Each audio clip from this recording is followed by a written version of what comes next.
Alam ko guys na bilang bago dito sa YouTube ay nakapokus kayo para patasin yung subscribers nyo, yung watch hours nyo, and of course yung views nyo dito sa YouTube. Pero alam nyo guys na may nakakalimutan kayo na isang analytics na para sa akin isa sa pinakamahalaga na dapat nyong malaman kasi ito yung nagiging dahilan para i-recommend ng YouTube yung mga videos nyo sa mga target audience nyo.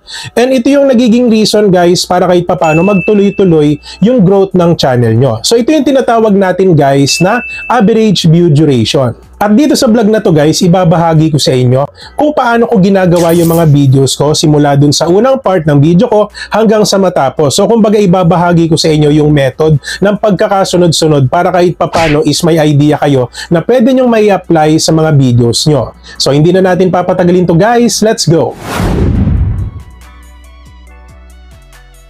So bago pala natin simulan itong vlog na to guys, gusto ko lang magpakilala sa inyo, no? So ako pala si DJ MA and most likely na mga content na ibinabahagi ko sa channel ko is nakapokus sa YouTube tips. So nagbibigay din ako ng kaalaman regarding sa mga social media apps na makakatulong sa inyo para kahit papano kumita kayo ng pera kahit nasa bahay lang kayo. So balik tayo sa topic natin. So mapapansin nyo guys, sa first part ng mga videos ko is nandun lagi yung tinatawag natin na quick hook about doon sa information or source of the problem na dinidiscuss ko sa mga vlogs ko. Kasi dito guys, nagkakaroon na agad ng idea yung mga viewers ko kung about saan yung pag-uusapan namin doon sa vlogs. And of course guys, mahalaga din kasi ito kasi dito mo malalaman kung tugma ba yung thumbnail na ginawa ng isang content creator or clickbait lang siya. Kasi kumbaga para sa akin guys, sobrang halaga na dapat related yung content na ginagawa mo sa thumbnail na ilalagay mo sa mga videos mo. Kasi maaaring nga mangyari pagka hindi siya tugma, ito yung tinatawag natin na clickbait, yung sobrang layo nung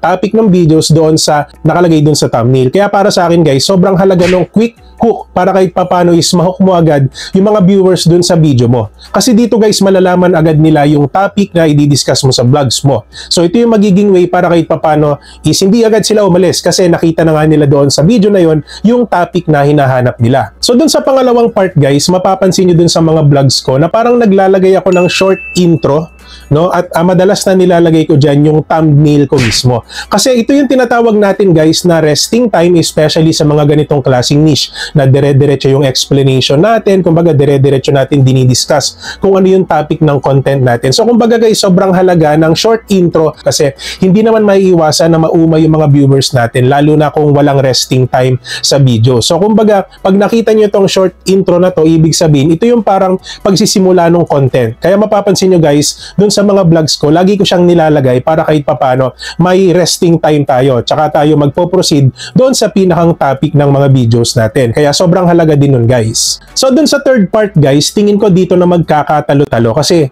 kalimitan ito yung makikita na natin sa mga kalagitnaan ng video. So kumbaga ito na yung discussion, depende doon sa topic ng vlogs mo. Okay? Ngayon, tatanungin sa akin ng mga viewers ko na DJ, ano ba yung isa sa strategy mo kung bakit may mga viewers ka na tinatapos talaga yung videos mo, hindi talaga sila umalis. Honestly guys, hindi siya na ituturo yung way na kung paano tayo mag-explain, kung paano yung approach natin. Kasi guys, bilang isang content creator, may kanya-kanya tayong personality.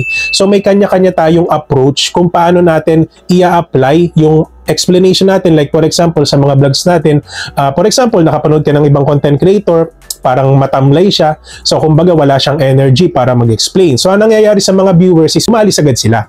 So, yun yung isang example. Like, for example, nanonood ka kay DJ may dire-diretso yung explanation natin. Kahit sabihin natin na medyo mabilis, pero klaro naman yung pagpapaliwanag natin. So, isang way yon ng approach ko. Kaya kahit papano, yung mga viewers ko, tumatagal sila dun sa videos natin. Kasi naiintindihan naman nila yung sinasabi natin, even though medyo mabilis yung explanation natin every video. And isa pa guys, malaking factor din para sa akin yung editing skill. So, kung paano mo ina-apply yung skill mo sa editing. Kasi, yung editing para sa akin guys, isang dahilan siya para kahit papano is dun sa visuals natin. So kumbaga guys, pagka maganda yung visualization ng video, meaning maganda yung transition, maganda yung pagkatugma-tugma ng sound effects doon sa paglabas ng kung ano man yung ipapakita mo sa video mo, isang effect yun guys para kahit papano is hindi maboring yung mga audience natin. So ang tendency guys, no, lumilipas yung oras na pinapanood nila yung videos mo na hindi nila namamalayan. So kumbaga nag-e-enjoy sila. So ang tendency guys, mahaba yung panonood ng viewers hanggang sa matapos nila yung video. So dahil natatapos nila yung video, mas mataas ang nakukuha na average view duration ng video na yon. So that's why nire-recommend pa siya ni YouTube sa mas madaming viewers. Kaya guys, ako may papayo ko sa inyo, no, dun sa mga nagsisimula pa lang sa YouTube, na huwag kayo mahihiya, especially pagka nagsasalita kayo sa camera, lalo na kung yung niche nyo is katulad ng ganito, nakita kayo sa camera, tapos kailangan nyo mag-explain. Kasi guys, yun talaga ang pinakang kailangan natin.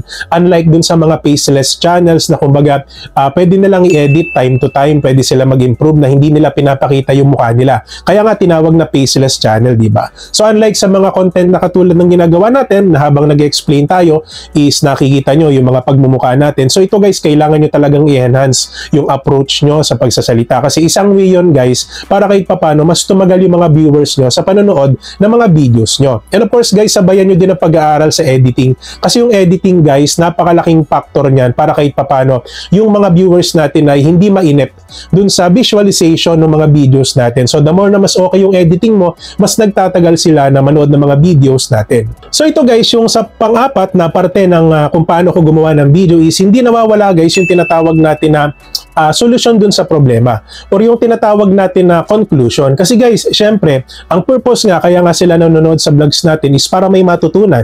So para malaman nila yung kasagutan dun sa mga katanungan nila about sa kanilang mga YouTube channels. So syempre guys, hindi mabubuo ang isang content ng may tanong na walang sagot. So dapat automatic guys, meron kayong conclusion dyan sa mga vlogs na ginagawa nyo. So hindi lang about sa education to guys, kahit sa iba't ibang niche, dapat may ganyan. Like for example, storytelling yung content mo. So sa storytelling, di ba may problema, laging may pinagdadaanan yung main character, sabihin natin, di ba may iba't ibang suliranin sa buhay. So darating yung point dun sa vlog na yon na merong conclusion, ano ba yung nangyari dun sa character na yon, or kumbaga nandun yung buod ng kung ano yung kinalabasan ng kwento dun sa vlog. So wala siyang pinagkaiba sa ganitong klaseng content which is education, na sa every problem or sa every topic na dinidiscuss natin is dapat nandun yung kasagutan. Diba? Kasi mawawalan ng sense yung vlog na to kung hindi ko masasagot yung tanong nyo.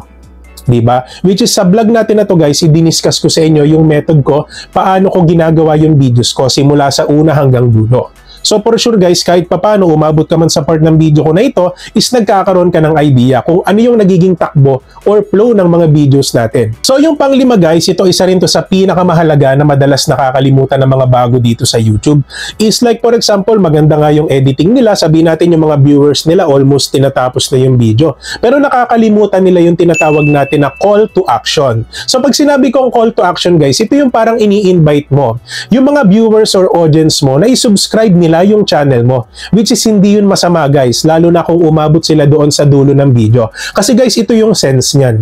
Hindi sila aabot doon sa dulo ng video mo lalo na kung hindi sila na-satisfied. Meaning, kaya sila umabot doon sa part ng video mo. Like, for example, naka 9 minutes sila, naka 10 minutes sila na talagang diretso pinanood nila yung vlog mo. Ibig sabihin, naging interesado sila doon sa vlogs na ginawa mo. So, yun na yung pagkakataon, guys, para lagyan mo siya ng tinatawag na call to action na kung saan doon sa part ng video na yon parang sasabihin mo sa mga viewers mo na please don't forget to subscribe my channel. Guys, maniwala kayo, 90% to 99% hindi magdadalawang isip yung mga viewers nyo na i-subscribe kayo. Kasi guys, yung pag-subscribe sa channel, wala namang bayad yan eh. Kahit sino pwede natin i-subscribe. Pero syempre nakadepende yan kung meron tayong natutunan dun sa content creator na yon. So na-entertain ba tayo? May nakuha ba tayong value? Kaya magtataka yung ibang mga content creator na DJ, bakit ka wala akong subscriber?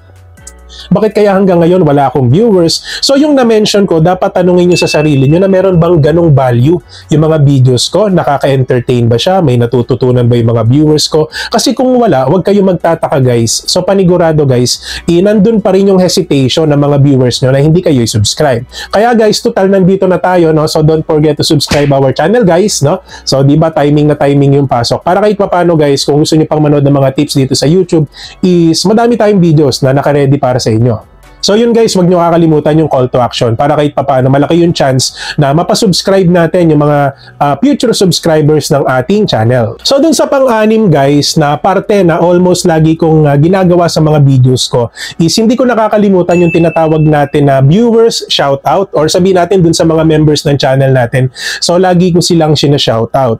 So para sa akin guys, dun sa mga active viewers ng channel, sobrang halaga nun, lalo na sabihin natin iniidolo ka nung mga viewers mo. di ba? So sobrang sarap sa pakiramdam guys na ma-shoutout ka ng isang content creator na iniidolo mo. Like for example ako, di ba, na-mention ako ni Kong TV. So isa sa mga iniidolo natin sa vlogging. So guys, yung pakiramdam ko guys, masaya ako. Kasi syempre iniidolo ko yung tao na yon, tapos isa-shoutout niya ako. So para sa akin guys, kung dumating man yung time na lumaki yung channel mo, sabihin natin nagkaroon ka ng fan base or nagkaroon ka ng communities, wag mo kakalimutan yung tinatawag natin na member shoutouts or yung active viewer shoutouts dun sa mga active na viewers mo dito sa YouTube. Kasi guys, ito yung nagiging reason para kahit papano is mag-expect sila lagi or sabihin natin, lagi nilang inaabangan yung shoutout na yon. Bukod dun sa value or entertainment factor na nakukuha nila doon sa video, so lagi silang may inaabangan na baka ma-shoutout na naman ako ng Lodi ko, di ba? Baka ma-shoutout na naman ako nito ni Kong TV.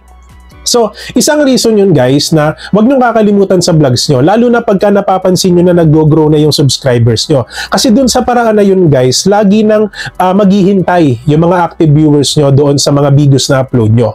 Kasi guys, isang way yun para magkaroon kayo ng attachment doon sa mga viewers nyo. Hindi lang dahil sa magaganda yung vlogs mo, kundi dahil nandun yung attachment mo. So, kumbaga, hindi mo lang sila kino-consider na simpleng viewer mo. So, kumbaga, parang kino-consider mo na sila na malapit din sa'yo. So, bilang viewers ng channel mo. At ito guys, yung pampito. So, I think ito na yung pinakang last. Kung mapapansin nyo at viewers ka ng channel ko, mapapansin nyo guys sa mga vlogs ko, is nandun lagi yung video and screen recommendation.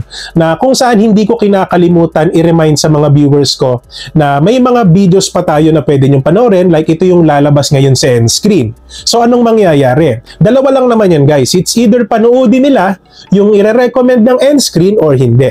So pag hindi nila pinanood, wala namang problema. Pero kung pinanood nila, so dahil nga dun sa ginawa mong pag-remind sa kanila, so isang factor yun guys hanggang magpaulit-ulit yung cycle. Simula dun sa pinakaunang ginawa natin, doon sa video hanggang sa dulo. So nagigets nyo yung ibig ko sabihin guys. So ito yung nagiging reason para magkaroon ng tinatawag natin na domino effect, which is lagi kong na-mention yan. So like for example guys, sa mga videos natin, yung isang viewer mo, no, nagustuhan itong isang video and then nag-proceed siya sa pangalawang video which is nagustuhan niya ulit hanggang sa magkasunod-sunod na yan. Lahat ng mga videos mo papanoorin ng viewers na yon. So ang tendency guys, lahat ng analytics mo tataas, subscribers, watch hours, and views. So ito yung magiging reason guys para kahit papano kumalat yung mga videos natin kasi guys parang good virus yan yung tinatawag natin na average view duration. The more na mas mataas yung average view duration natin, the more na pinupush siya ni YouTube sa iba't ibang mga audience natin na yung topic natin ang hanap.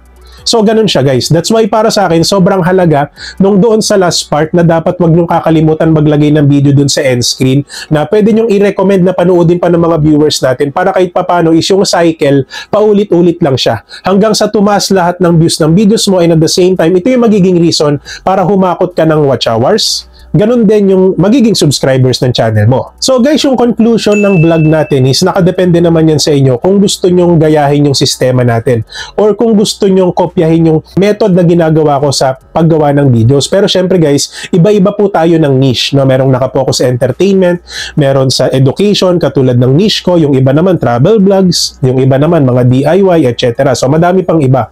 Ang sa akin lang guys, at least nagkakaroon kayo ng idea na yung paggawa ng mga videos, hindi lang yan basta-basta kukuha ka ng cellphone, itututok mo sa mukha mo, di ba? So magsasalita ka ng kung ano-ano, pagkatapos okay na upload na. So hindi siya ganun guys So bilang nagsisimula pa lang guys, gusto kong imulat kayo na yung paggawa ng video dapat isa puso nyo siya. Hindi lang yung basta natripan nyo lang mag-vlog kasi na-hype kayo dito sa content creator na to kasi ang laki ng sahod niya, kasi sumasahod na siya sa YouTube. Hindi ganun guys So, ang ibig ko sabihin dito guys na dapat concern nyo din kung ano yung mga values na makukuha ng mga viewers nyo. Hindi lang gusto nyong panoorin nila kayo, hindi ganun magana ang social media. Dapat maramdaman ng viewers nyo na concern kayo sa kanila. So, depende naman yan sa niche nyo, mapa-entertainment, mapa-education. So, dapat maramdaman nila na willing ka na i-entertain sila or sabihin natin na willing kang magturo sa kanila. Hindi lang dahil sa kailangan mo ng views, hindi lang dahil sa gusto mong kumita ng malaki sa YouTube. Hindi ganun guys Kasi ang pakiramdam guys, hindi natin madadaya yan. So kung yung viewers mo, naramdaman nila na kumbaga willing na willing ka na i-share mo yung nalalaman mo sa YouTube, mararamdaman nila yan guys. Mararamdaman nila yan kasi madaming content creator na magaling magsalita. Pero hindi nila maiparamdam sa viewers nila yung willingness nila para i-share yung nalalaman nila. Or kumbaga meron silang kanya-kanyang intention, di ba? Depende doon sa goal ng content creator, which is yun guys, hindi natututunan yun. So kumbaga nakadepende po yan sa approach nyo kung paano nyo yan ipaparamdam sa mga viewers nyo. So sa akin guys, nakadepende po yan sa inyo kung gusto nyong gayahin yung method natin, pero kung may sarili kayong method na sa tingin nyo mas effective, para sa akin, masaya ako para sa inyo. Kasi nakita nyo yung effective method na para sa content nyo. And kung sa tingin nyo guys, katulad nga ng sinabi ko kanina, no? So yung call to action, kung nakaabot ka sa vlog na to or sa part ng vlog na to, is please wag nyo kakalimutan na i-subscribe yung ating channel, DJMA, for more videos like this. And syempre guys, hindi natin kakalimutan, no, yung ating mahiwagang shoutout, ayan, sa mga active viewers ng ating channel. And of course guys, gusto ko rin palang magbigay ng special shoutout sa mga naging members ng ating channel. Kasi guys, gumawa ako ng bagong membership price list. Kasi may mga presyo ako doon na sobrang mahal. So ngayon guys, ito na lang yung presyo ng membership natin. So by the way guys, yung benefit na pwede nyo makuha sa membership natin guys, syempre, monthly shoutout sa community, and at the same time, tuwing meron tayong vlogs, automatically guys, mapapasama yan dito sa members shoutout. Ayan, so nakadepende po yan sa inyo guys kung gusto nyo magpa-member. And ayan guys, shoutout po sa inyo, no? Ayun lang naman guys, sana po marami kayong natutunan sa vlog na to, and pwede nyo din palang i-share yung ating content kung may kakilala kayo na nagsisimula pa lang sa YouTube para kahit papano is magkaroon sila ng idea about sa proper way kung paano sila pwede gumawa ng good videos dito sa YouTube. At syempre guys, hindi natin kakalimutan, katulad ng sinabi ko kanina, na kung kayo ay medyo nabitin sa mga YouTube tips, ayan, nire-recommend ko po na panoodin nyo itong dalawang video na ito, especially sa mga OFW nating kaibigan dyan, ayan, na nasa ibang bansa. Ayan guys, no? So content ideas para sa inyo. At syempre sa mga kaibigan natin na nandito sa Pilipinas guys, ito yung may re-recommend ko na video sa inyo, yung nasa baba. So yun lang naman guys, hopefully nag-enjoy kayo and maraming salamat.